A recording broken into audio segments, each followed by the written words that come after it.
In today's video, I'm going to teach you how to change task status in Wrike from Item View, Task Panel. Keeping task status accurate is one of the easiest and most impactful ways to keep your projects on track. In Wrike, the Item View, also known as the Task Panel, is where you see everything about a single task in one place: the title, description, assignees, dates, and the current status. We'll use that view to make a clear, reliable update that your whole team can see. Start by opening the task so you're looking at the Item View.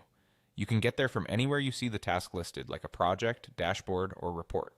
Just click the task's title and the panel opens, usually on the right side of your screen or as a full panel depending on your layout. You'll know you're in the correct place if you can see the full task details rather than a list of multiple tasks. Now locate the status field near the top of the panel. It's right beside the task title and is color-coded, typically showing something like New, In Progress, or Completed. Click that field to tell Wrike you're updating the task's place in your workflow.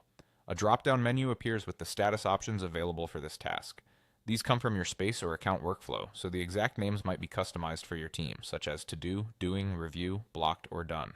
Select the status that best reflects the task's real state. For example, if work has started, choose In Progress. If you're waiting on approval, pick the relevant review status. The change applies immediately, and your teammates will see it wherever the task appears. Depending on your setup, this can also trigger notifications, update dashboards, and even run automation rules, so choosing the right status helps everything else stay in sync. Here's a quick tip for speed. If the task is truly finished, you can mark it complete in a single click using the checkbox next to the task status. One click moves the task to completed using your default completion status, which is great for small wins or quick closures. If you click it by mistake, just reopen the status field and choose the correct one. If you don't see the status you expect, it may be due to a custom workflow in the project or space, or you might not have permission to change statuses on that task. In that case, check with your workspace admin or the project owner. That's all there is to it.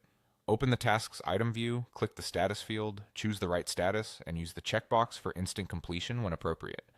Keeping statuses current takes seconds and makes collaboration smoother for everyone.